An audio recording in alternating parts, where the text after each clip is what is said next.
Saying you miss school might not be accurate, but saying you miss learning is. Me too, and you're in the right place.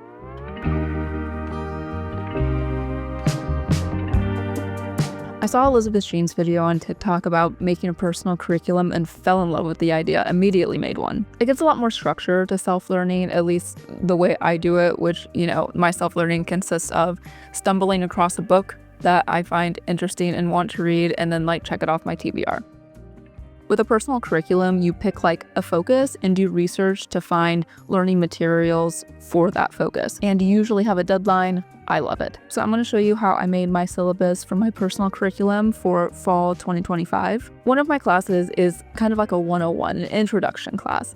It was kind of easy to make a learning plan for that one. The other ones, it was a little bit more difficult because I guess you could say I was looking for 300 level learning. I'm already very familiar with these topics. I just want to dive deeper into these certain niche focuses. No matter what you're learning, this video should be helpful for you. So first you want to decide, what do you want to focus your learning around? Is there a certain skill that you want to develop? Is there a subject you're just interested in learning? So pick your focus or focuses, and you might have a lot of unrelated topics, like meditation, cooking, urban design. You could also pick a main theme or focus and break that down into subtopics. So if you wanted to learn how to cook, you could break that down into food prep, grilling, sauces, baking.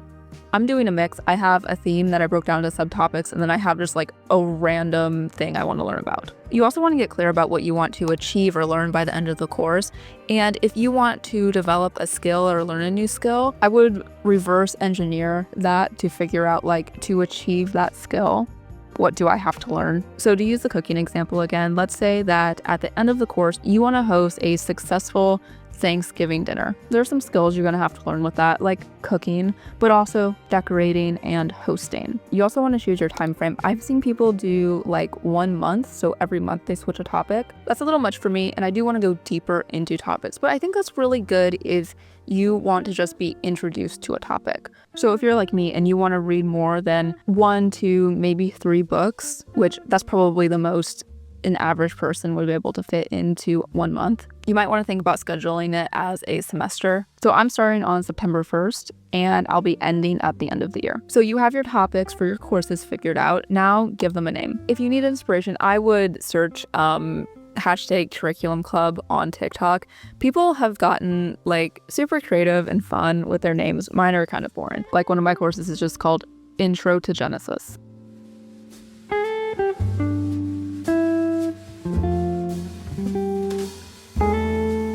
Okay, next step is all about creating the syllabus. You're going to decide what learning materials and activities and projects you're going to use and kind of the order of everything. So when I was planning out my curriculum, I skipped this step and I tried to make each course as in-depth and rounded out as I possibly could. But I forgot I have a limited amount of time. I cannot read 10 books a week. So before you go in and start picking out what books you want to read, figure out first how much time you actually have.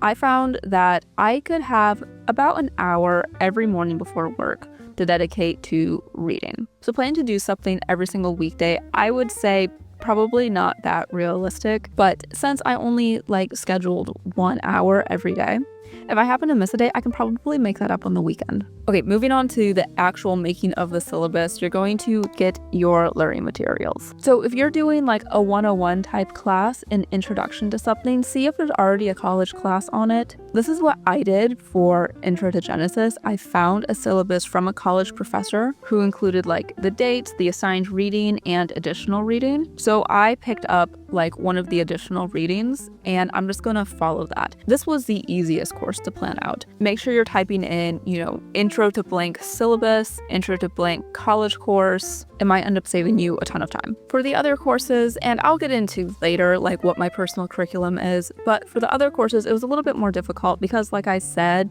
I wanted something a little bit more in-depth and something a bit more focused. If you're working to develop a skill, which that's my goal, how do you put together a learning plan when you don't know what you don't know. So here's what I did.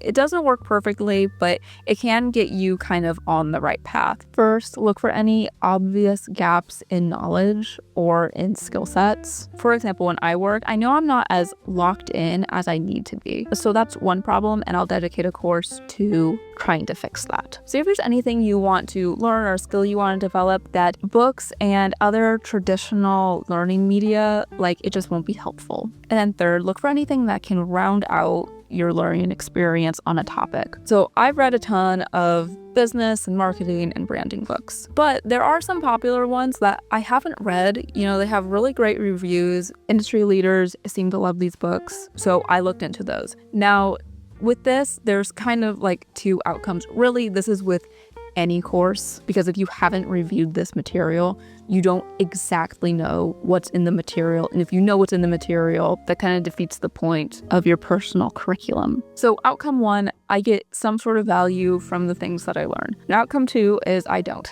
And if I'm reading a book and I'm like, I have heard this again and again, this is introduction level. I'm looking for something deeper. I'm gonna just let myself shut the book, move on to something else. If you're not actually learning from something because one, it's either too basic, or two, it's too complex, DNF it, go find something else. All right, next thing you're gonna do, you're gonna narrow down your learning materials. Chances are you have too many. I figured out how many books I could probably read based on estimating how many pages I could read in an hour. I estimated 50. I think average for a novel is like 40 to 60. And obviously this is going to strongly depend on the type of book, what the pages look like. So just remember to stay flexible. Even though you have a deadline, if something is taking you longer than you would expect to finish it, and it's really valuable, just extend the deadline. Make sure you're learning, not rushing to get it done by the deadline. So when you're actually making the syllabus itself, do not forget to schedule in assignments. This can be writing a paper.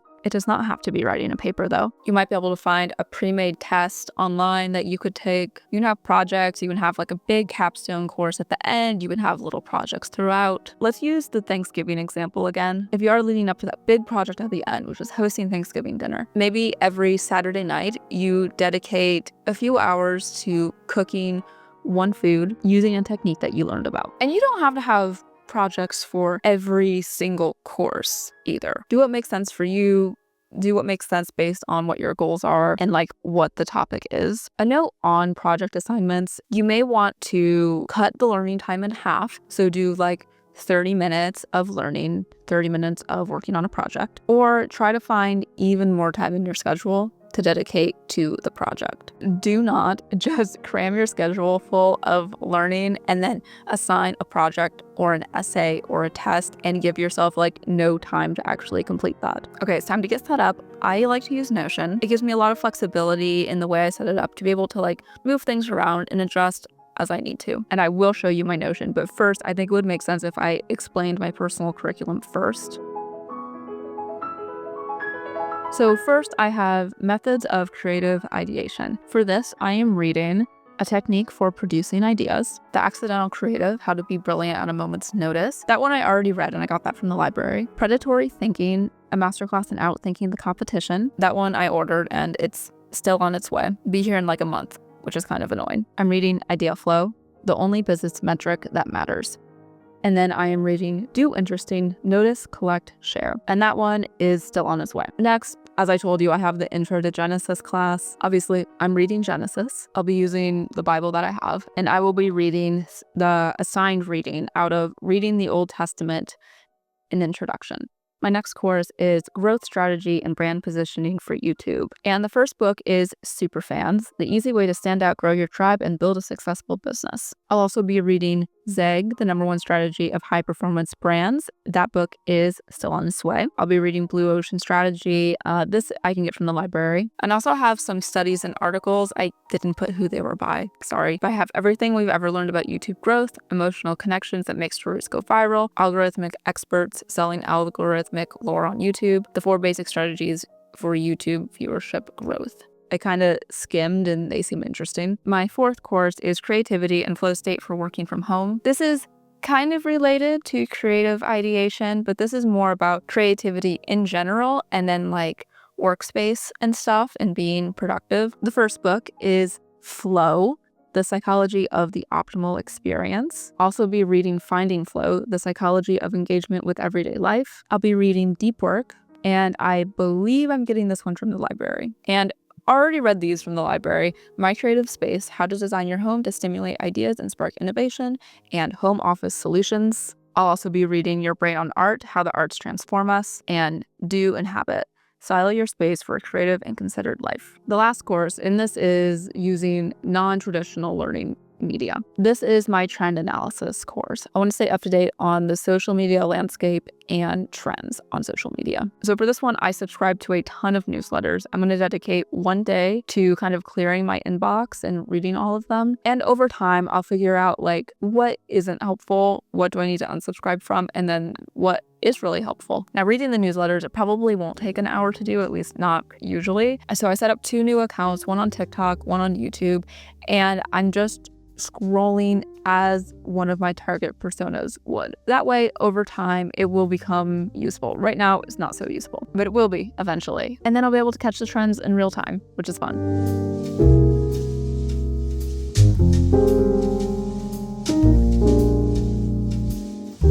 Okay, how do you figure out if you want to buy your books or get them from the library? Do whatever you want. How I did it is, one, obviously, if the library didn't have it, I bought the book. By the way, I bought books with A Books and World of Books. But I also looked at how many books the library had of that book and how many holds it had. There was one book, can't remember which one. My library had 6 copies.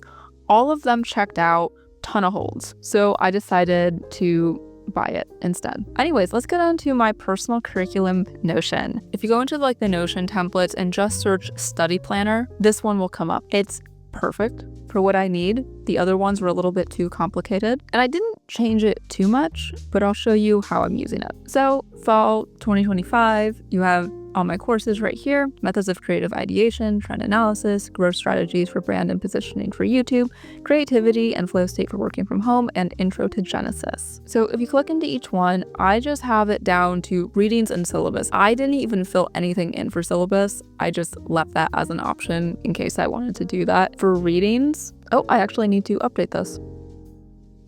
Done. But here are the books that I want to read. Anything that I want to consume, any sort of learning materials, go here. So if you click in, I have nothing in here except for status, the type, author, title, and then a picture of it. Those are the courses. Pretty straightforward. You also have this right here, which is all courses. So if I decide to keep doing this into next year, I could go back and see like, oh, what was I doing in fall of 2025? As soon as you click into personal curriculum, I slapped a calendar up here. This is really the only thing I use.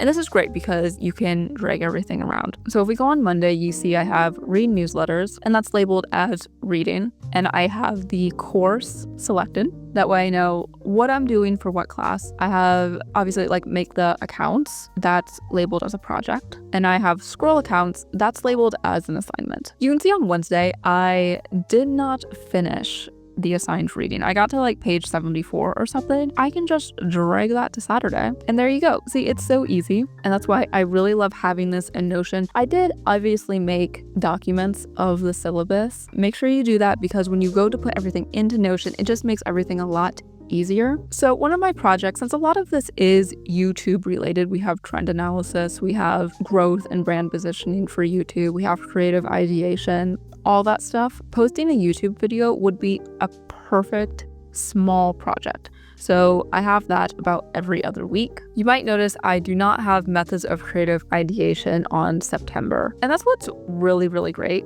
about scheduling it out yourself. I really wanted to get through all of the flow state books right away, because that's something I would absolutely love to implement as soon as I can. So I have Tuesdays and Wednesdays dedicated to that, and then I just push creative ideation until late October. You can see I actually already went ahead. I got it as an audiobook, and it was actually really easy to listen to as an audiobook. Yeah, and I just blew through that. So I will have to go in and rearrange some stuff, but this is basically how I have it scheduled out on the syllabus. I haven't changed too much. But you can see in November, Intro to Genesis ends, which means since I'm behind in methods of creative ideation, I can have 2 days dedicated to that. Tuesdays and Fridays. Anyways, I'm actually scheduled to finish this on the 31st, which is crazy. It worked out that way. Another thing to make sure you have besides the syllabus is a good note-taking system. I have a limited amount of time to dedicate to taking notes. So to be really efficient, focus on your goals when you're annotating or taking notes. I know what I'm looking for. I know what I'm looking to learn, and that's what I'll take notes on. So my note-taking system,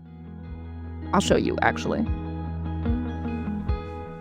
My camera just died, which is so annoying, but it will not stop us. The video is almost done. Anyways, note-taking and obsidian workflow. This book I'm already annotating flow. So the whole point of me reading this book is to learn how to use flow in everyday life and especially for work. So when there is something where it's like, oh, that's useful for my goal, that is mainly what I'm underlining. So let's just use this as an example. The mark of a person who is in control of consciousness is the ability to focus attention at will, to be oblivious to distractions, to concentrate for as long as it takes to achieve a goal and not for longer. That's useful. So I underline it. And then you can see at the top, I have a sticky note, and that points out of the page just a little bit, just so it gives me a bit of a marker. I just don't have the small skinny one, so I just use sticky notes. I do write in the margins, and I do that for just thoughts in general. It doesn't have to be specific to the goal. So this is an example of that. I actually have on Notion, one of the assignments when I finish a book is to collect the notes. I'm not going to waste my time really writing all of this stuff down in the moment. I would much rather just do that at the end. Because for me, when I'm taking notes, it takes me out of the book. And because I only have like an hour to dedicate to reading 50 pages roughly, I don't want to waste time writing notes. It'd just be way easier for me to do that all at the end. I don't know, just a personal preference. So I already finished this book, My Creative Space. I finished and collected all of the notes August 31st. I still need to go through and check the spelling of all of this. But I stole this obsidian note-taking straight from Odyssey. I will link the video, but I create kind of like a source note. So I write down all of my notes, really not with any of my own thoughts in it.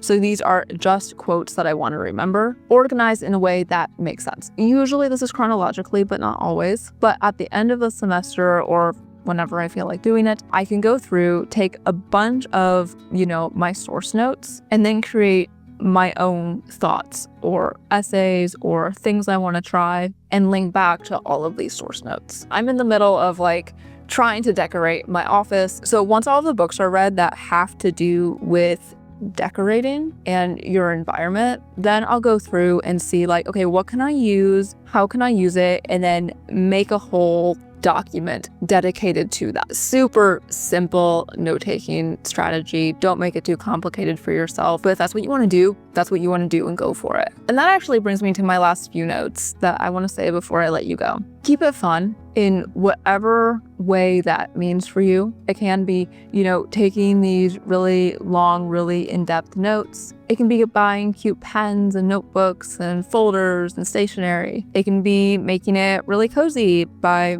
having tea, having, pastries. I don't know. Whatever you got to do to make this enjoyable, do that. The second thing is you'll probably struggle with motivation. Even if you enjoy what you're learning, that is normal. It happens to absolutely everybody. So you can try to build in some sort of accountability. I know that works well for a lot of people. You could post on #curriculumclub on TikTok or YouTube or Instagram. It's just bigger on TikTok. There's a lovely community of people over there. I really enjoy it. So don't feel scared about posting about what you're learning. People will be very interested. You could also try to find a study buddy, or you can also try to add rewards along the way, not just one reward at the end and the reward is that you completed it. Add a goal that is outside of you learning. This is something I haven't done yet. I'm still trying to figure out what that reward should be. 3, we kind of touched on this a little bit, but keep it flexible. You can adjust, rearrange, add, take away things from the syllabus. You can also take breaks if that's what you need. And lastly, learning in an unorganized way or learning slowly is much better than not learning at all.